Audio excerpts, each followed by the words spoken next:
이로써 그 보배롭고 지극히 큰 약속을 우리에게 주사 이 약속으로 말미암아 너희가 정욕 때문에 세상에서 썩어질 것을 피하여 신성한 성품에 참여하는 자가 되게 하려 하셨느니라. 아멘. 오늘 베드로후서 1장 1절에서 4절까지의 말씀, 하나님을 아는 진리와 교제하는 교회라는 말씀의 제목을 가지고 함께 은혜를 나누고자 합니다. 여러분은 친구의 의미를 어떻게 정의하고 계신가요? 요즘 저희 아이들에게 친구에 대한 정의를 물어보면 좀 아는 사이, 또 연락하고 지내는 사이까지를 포괄해서 친구라고 그렇게 생각하더라고요. 저에게는 학교 동기나 전에 다니던 회사 동료들, 또 교회 사역자와 성도들, 이런저런 목적으로 만나게 된 이 커뮤니티라는 명확한 구분이 있어서 연락하고 지내는 사람을 친구라고 생각하지는 않습니다. 저에게 친구는 제 민낯도 부끄럽게 여기지 않고 또 남들에게 말하기 어려운 고민도 털어놓을 수 있고 그런 저의 약점을 이용하거나 또 무시하거나 소문을 낼 것 같은 사람이 아닌 가족만큼 가까운 사람이에요. 나를 공감해주고 내 편을 들어주고 힘들 때 만나고 싶은 사람이죠. 심지어 유치한 자랑이나 또 허무맹랑한 계획이나 또 소원까지도 솔직히 말할 수 있고 이런 걸 말한다고 해서 그 친구가 나를 비판하거나 또 시기하지 않고 무조건적으로 공감해주는 사람이에요. 저에게 좋은 일이 생기면 제일 먼저 소식을 알려주고 싶고 어려운 상황을 털어놓고 부탁을 해도 부담이나 민폐가 될까봐 걱정하지 않아도 되는 사람입니다. 여러분들 생각에 저의 친구가 되기는 참 어렵겠다는 그런 생각을 하실 텐데요. 저에게는 그런 친구가 적게는 1명, 많게 잡아도 한 2명 정도 되는 것 같아요. 여러분에게는 이런 의미의 친구가 몇 명 있나요? 이렇게 친구에 대해 너무 완고한 규정을 갖고 있다 보니 저는 쉽게 누군가와 친해지기도 힘들고 나이를 먹으면서 점점 활동의 영역이 줄어들다 보니까 새로운 더 많은 친구를 만들고 싶은 욕구도 없고 설령 아쉬운 마음이 든다고 해도 이제 그런 친구를 만드는 것은 거의 불가능한 것 같습니다. 지금 있는 소중한 친구와의 관계를 잘 가꾸는 게 남은 여생의 숙제라고 할 수 있을 것 같아요. 어떤 유명 작가는 친구의 정의를 너무 어렵게 하지 말라고 조언하더라고요. 나이 50이 넘으면 가지치기 할 사람도 없을 만큼 관계의 폭이 제한되기 때문에 친구에 대해 저처럼 너무 경직된 기준을 가지면 고립될 수 있다는 거예요. 심지어 친구인 듯 아닌 듯한 그런 지인도 어느 날 갑자기 죽었다는 소식을 들을 수도 있고 더 만나고 싶어도 만날 수 없는 상황이 빈번하게 발생할 테니까 그냥 함께 있고 싶고 같이 있으면 이 즐거운 사람을 친구라고 정의하는 것이 바람직하다고 말했어요. 이 말에 저는 어느 정도 동의합니다. 그런 의미에서라면 저에게는 친구가 참 많아요. 왜냐하면 제가 만나는 대부분의 사람은 함께 있으면 즐거운 사람들이기 때문이죠. 지난 2023년에 소천하신 이 개혁주의 변증 설교자이자 저술가인 팀 켈러 목사님은 그의 잠언 묵상집에서 잠언 19장 6절과 7절에 너그러운 사람에게는 은혜를 구하는 자가 많고 선물 주기를 좋아하는 자에게는 사람마다 친구가 되느니라 라는 이 말씀의 의미는 사람들의 일반적인 관계의 특징인데, 관계란 결국 거래라는 쓰라린 현실이다라고 그렇게 말했어요. 그럼에도 거래의 손익에 관계없이 곁에 남아있는 사람이 진짜 친구라고 그렇게 정의했습니다. 어려울 때나 기쁠 때나 나의 허물을 드러내놓을 수 있는 사람이 친구라고 한다면 정말 내가 삶의 나락으로 떨어졌을 때도 내 곁에 남아 있어줄 친구가 여러분에게는 있으신가요? 그렇다면 여러분은 정말 사람들이 부러워할 만한 인생을 살아온 것이고 너무나 행복한 사람입니다. 욥의 친구들은 고난당하는 의인 욥을 정죄하고 비난했던 사람들이에요. 바리새인들을 비유로 하는 이 욥의 친구들은 권선징악이나 인과응보라는 상식적인 안경을 쓰고 의인 욥의 삶에서 벌어지는 이해할 수 없는 고난에 대해 상식적인 판단을 내렸었죠. 욥에 대한 그들의 평가가 나름 틀린 말은 아니었어요. 하나님은 실제로 하나님을 모르는 사람들에게도 주권자로서 선이 승리하고 악이 파멸하는 것을 통해 하나님의 살아계심을 보여주시기도 하시잖아요. 죄인을 무조건적으로 의롭다고 칭해 주시는 하나님의 은혜로 욥도 의인이라고 인정받은 것이지, 원죄의 관점에서 보면 욥이 아무리 의로운 삶을 살았다 한들 그 의가 하나님 앞에 온전해질 수 없었지만 하나님이 사탄에게 욥을 의롭다고 그렇게 선언하신 것이었죠. 어쨌든 이런 인과응보나 권선징악이 현재적으로 적용되지 않는 이 욥과 같은 의인이 우리 주변에도 존재합니다. 바로 고난당하는 성도와 교회이죠. 그래서 욥처럼 하나님의 선하심과 신실하심과 전능하심, 심지어 그분의 실존까지 의심하는 상황이 발생하는 것 같아요. 오늘 네로 황제의 핍박의 때에 순교를 예견한 이 베드로 사도는 그의 유언과도 같은 베드로 후서를 통해 소아시아에 흩어져 있는 가정교회들에게 편지를 씁니다. 베드로 전서는 성도가 외부로부터 교회를 공격하는 고난을 인내해야 함을 격려했다면, 베드로 후서는 교회 내부로부터 발생하는 이 거짓 진리를 분별하기 위해 진리이신 그리스도와의 교제 안에서 하나님을 아는 지식의 열정을 격려하고 있습니다.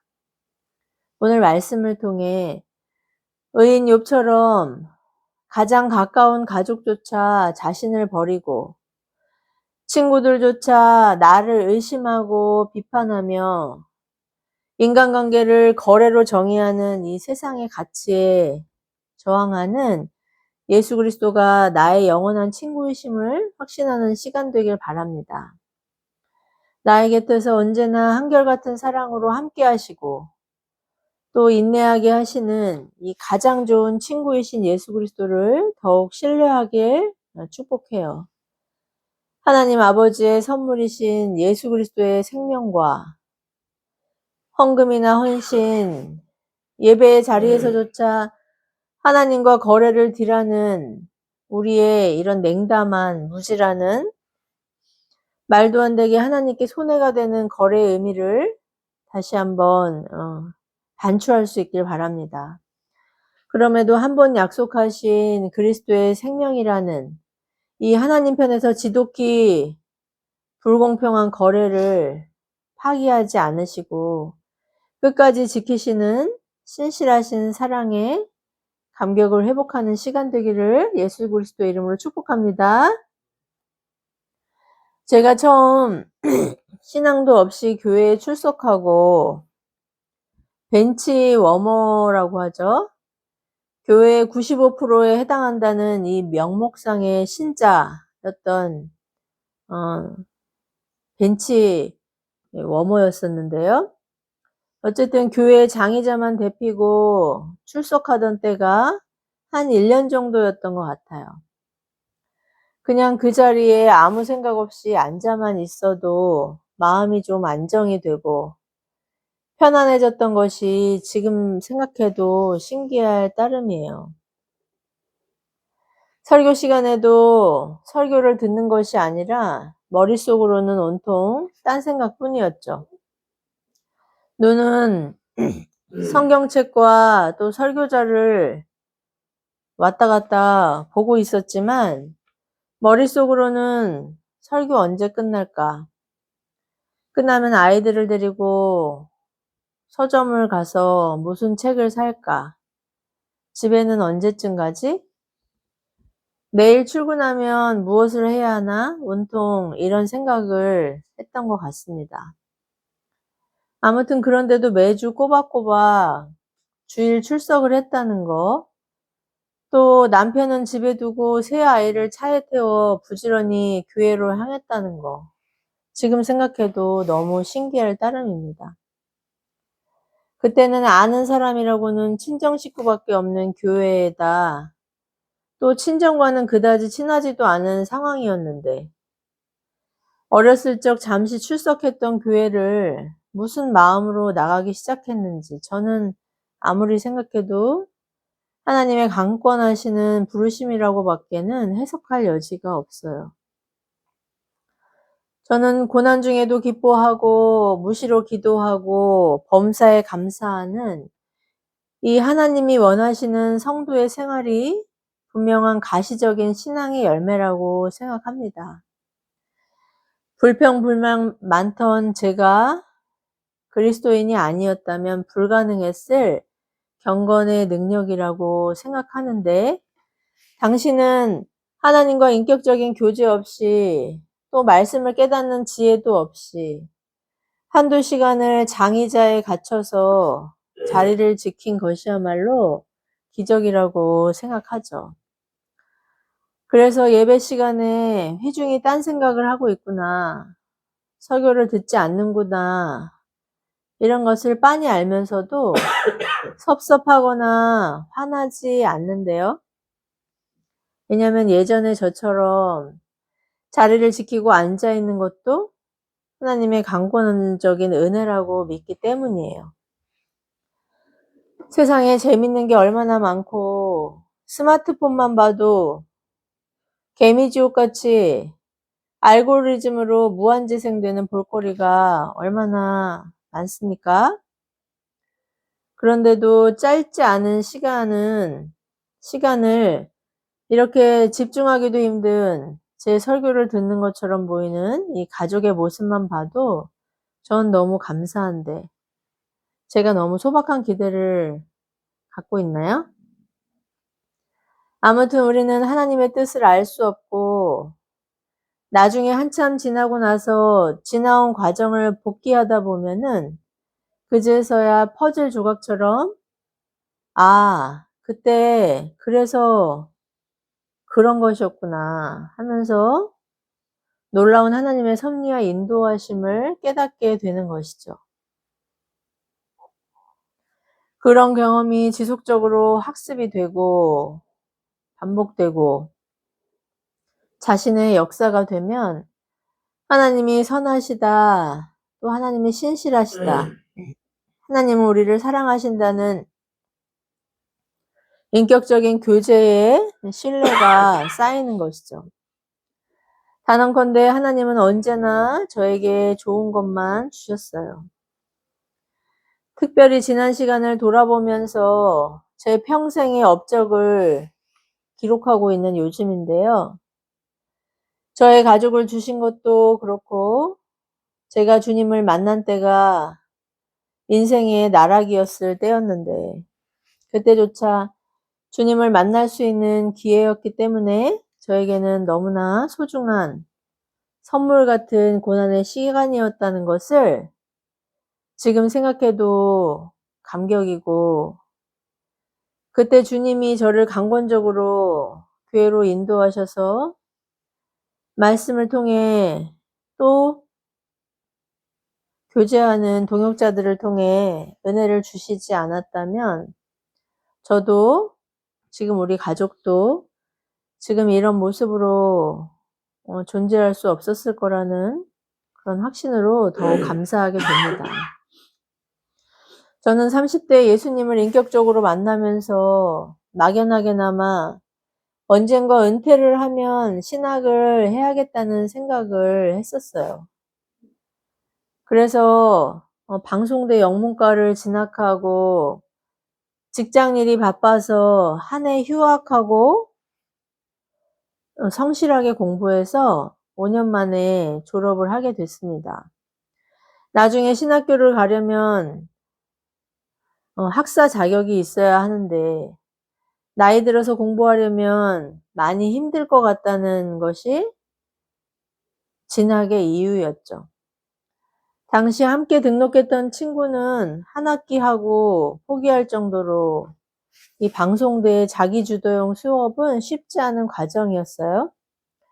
방송대 졸업률이 20%가 안 되는 이유죠. 그런데 신학교 가겠다는 그 목표가 저를 끝까지 포기하지 않고 졸업할 수 있는 그 유일한 동기였다는 것이 저는 지금도 너무 신기해요. 지금보다 성경을 더 많이 아는 것도 아니었고 언어의 지식도 전혀 없었지만 경제 활동을 마치는 시기를 60세 정도로 생각하고 그 이후 신학을 하겠다고 뚝심이 생겨서 계획만 세웠을 뿐인데 학사 자격을 취득하고 얼마 안 있어 신대원을 갔으니 이것 또한 너무 신기합니다. 신대원 갈 때 교회를 개척하겠다든가 선교를 하겠다든가 또 목회자가 되겠다는 그런 비장한 목표가 있었던 것도 아닙니다. 당시 존경하는 목사님이 하나님을 사랑하면 신학을 해야 한다고 해서 내가 하나님을 사랑하는 것을 꼭 증명해야겠다는 당시로서는 그냥 무모한 도전이었었죠.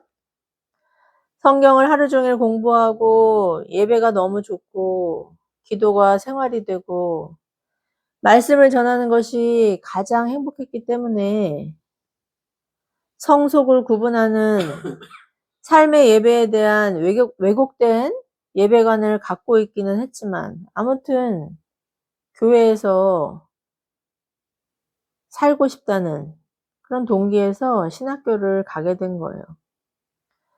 생계형 사역자가 된다는 생각은 할 수 없을 만큼 제 수준을 잘 알고 있었기 때문에 성경 공부만 하고 기도만 하면 하나님이 다 책임져 주시겠지 하는 그런 순진하고 도피적인 생각을 했다고 여러분이 비난해도 부인할 수 없을 것 같아요. 이후 경제 활동을 접고 남편의 소득에만 의지하다 보니까 제가 그전에도 뭐 가정에 남편보다 뭐 대단히 크게 기여한 것이 없었지만 그래도 교회에서 받는 사례비로 가정경제에 기여할 형편이 아니어서 경제적인 어려움도 많았고 당시에 한창 공부해야 할 또 그렇게 서포트해야 할 새 아이들에 대한 양육의 책임을 남편 혼자 감당하는 부담도 있었고 그것 때문에 남편과 적잖은 갈등도 있었지만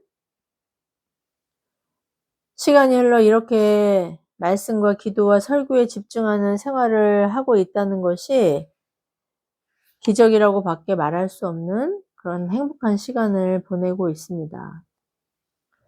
후회가 있다면 하나님 모르고 살 때 방탕하게 낭비한 시간과 자원이 너무 아깝다는 것이죠.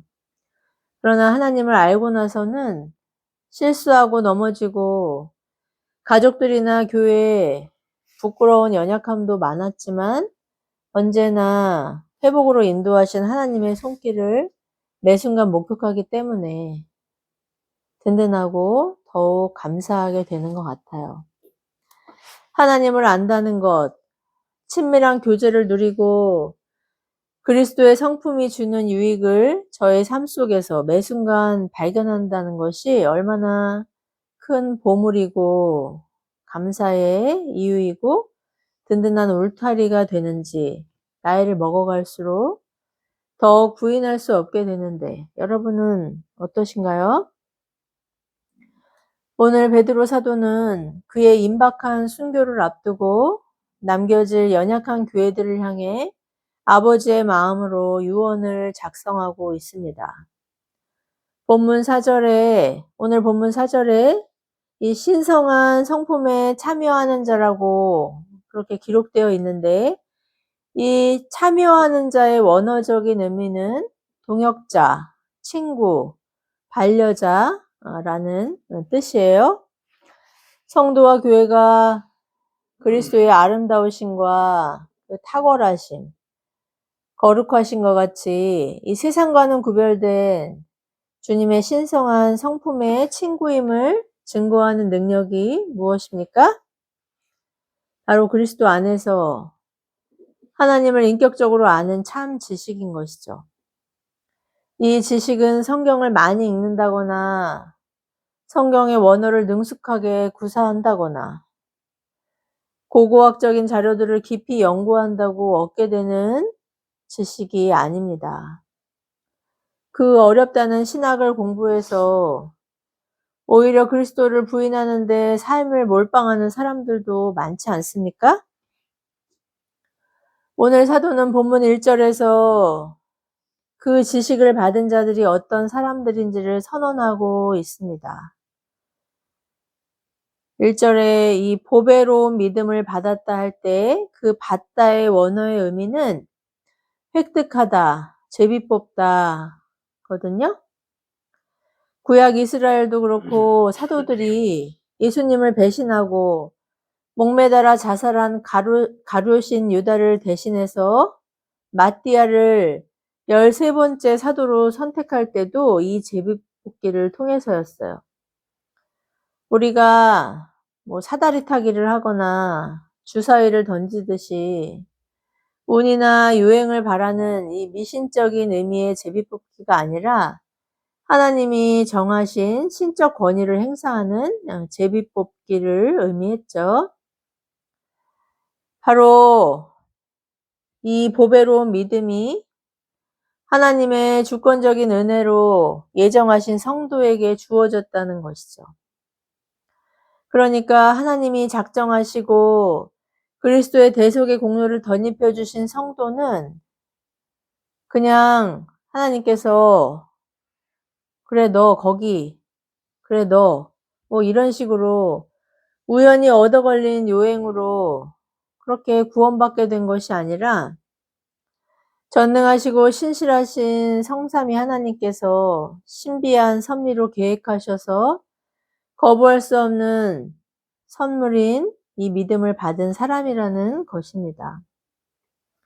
이런 이유로 하나님은 그리스도의 생명으로 거듭나게 하신 성도들과 인격적인 교제를 나누셔서 우리가 하나님의 선하심과 신실하심을 이 체험적으로 경험하고 인식하고 신뢰하도록 우리를 고난 가운데 빚어가시는 것이죠. 성도와 교회가 하나님을 알고 신뢰하고 사랑하는 은혜의 특징적인 이 방편이 바로 고난이라는 것이 세상으로서는 이해할 수 없는 신비임을 발견하게 됩니다. 베드로 사도가 베드로 전서에서 구원받은 성도의 고난과 인내를 강조한 이유가 여기에 있습니다.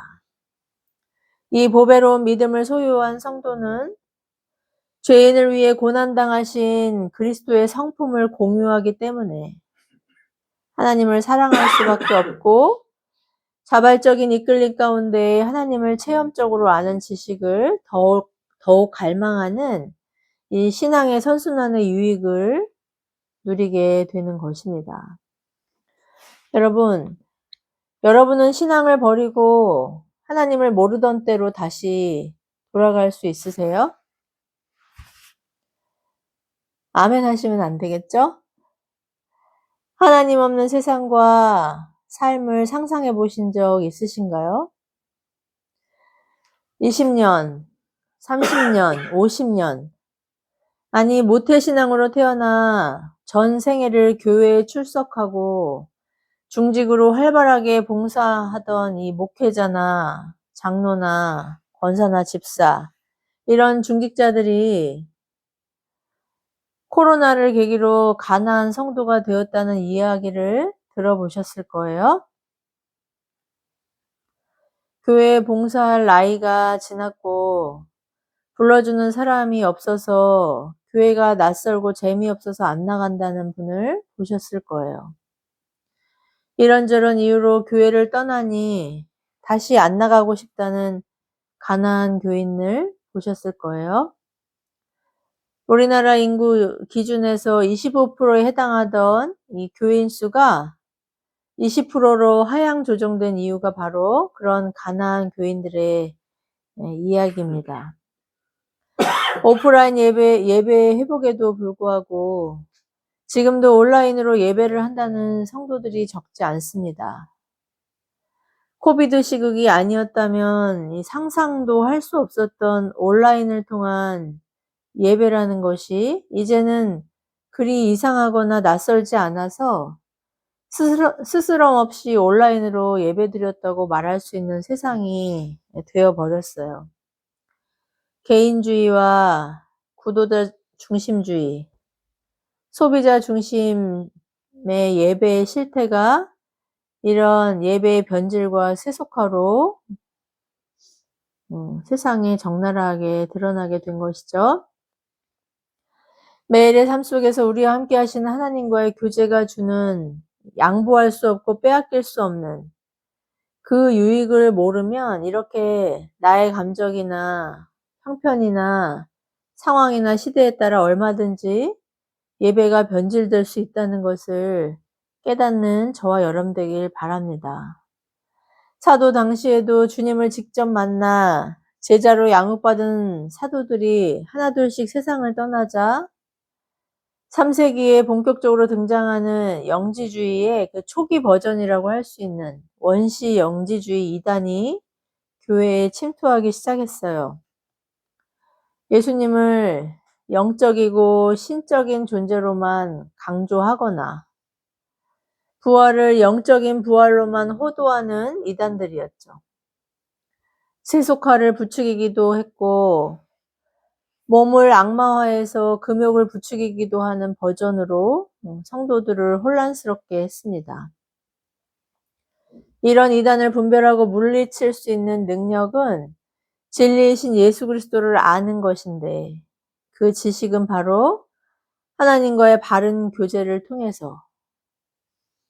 통해서입니다. 말씀을 듣고 상고하고 기도함으로 예배를 통해 하나님의 임재를 경험하고 그 은혜에 깊이 잠겨 살 때 세상에 그리스도의 복음과 사랑을 담대히 증거할 능력을 얻게 되는데, 이런 인격적인 교제 없이 가시적인 거래만 찾는 이 비진리로 인해서 헷갈리니까 성도와 교회가 세상을 이길 능력인 이 복음을, 그리스도를 믿는 이 복음을 설득력 있게 증거하지 못하게 되고 타협하고 도리어 세속에 휩쓸려가는 배교에 이르게 되는 것이죠. 이런저런 이유로 우리는 주님의 원하심에 온전히 순종하지 못하고 늘 회개와 불순종을 시계추처럼 오락가락하지만, 놀라운 것은 하나님은 이런 우리를 비진리에 휩쓸려가지 않도록 진리를 아는 지식에서 자라가는 은혜로 보호하고 계시다는 사실이에요. 어떻게요? 바로 성령께서 우리 가운데 내주하시면서 그런 혼란스러운 상황을 접할 때마다 합력하여 선을 이루시는 주님을 더욱 바라보고 의지하고 또 선택하고 결정하게 이끄신다는 것이죠. 나의 야망과 욕심으로 낭패를 당할 때조차 그 실패를 회개하게 하시고 뼈아픈 실패와 고난을 통해 더욱 하나님을 의지하는 그리스도의 사람으로 자라가게 하시는 도구로 사용하신다는 것이에요. 이것이 부족하고 연약한 성도가 이 고단한 삶을 버티고 하나님의 뜻대로 살고자 분투하는 능력과 감사의 이유가 된다는 것을 삶으로 증거하는 것입니다. 사랑하는 성도 여러분, 우리에게 주신 이 믿음이 정말 보배로운 하나님의 선물이라는 것을 믿고 감격하시나요? 이 믿음은 우리가 버리고 싶다고 버릴 수 있는 것도 아니고 갖고 싶다고 얻을 수 있는 것도 아니기 때문에 더욱 소중한 이 빼앗길 수 없는 보배입니다.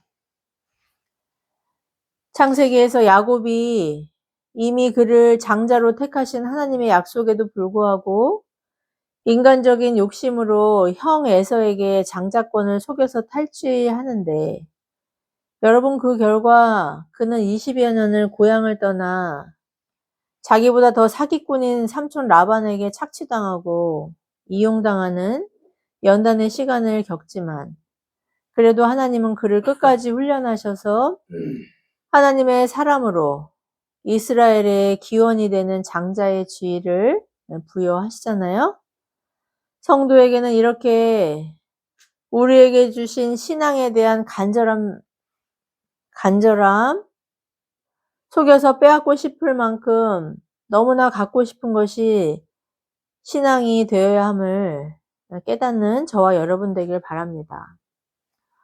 우리 편에서 할 일은 오직 이 보배로운 믿음, 내가 뭘 잘해서 얻은 것도 아니고 지금도 내가 이 믿음을 사수하고 있는 것이 아니지만 이것이 얼마나 소중하고 존귀한 것인지를 깨닫고 정신을 바짝 차리고 우리 안에서 공격하는 탐욕과 정욕, 밖에서 공격하는 유혹과 고난에 늘 인내함으로 주님을 의지하고 깨어 사수하는 열정으로 회복되는 매일과 한 주, 새로운 신앙의 경주를 하는 한 해 되기를 예수 그리스도의 이름으로 축복합니다.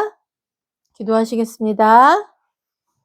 자비로우신 하나님 아버지 은혜를 감사합니다.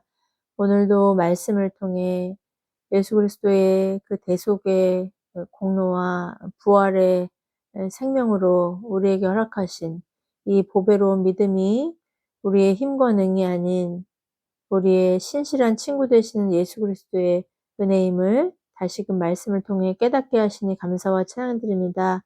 이 믿음을 받은 자들로 우리에게 허락하신 이 고난과 또 어려움과 또 혼란스러운 가운데서도 하나님이 이 세상 끝날까지 우리를 지키시고 붙드시고 인도하신다는 확신 가운데 하나님을 더욱 신뢰하고 의지하며 하나님을 예배하는 예배자로 이 세상에서 하나님을 담대히 증거하는 증인된 사명 넉넉히 감당하게 하여 주시기를 간절히 사모하며 모든 말씀 보배롭고 존귀하신 예수님의 이름으로 기도드리옵나이다. 아멘.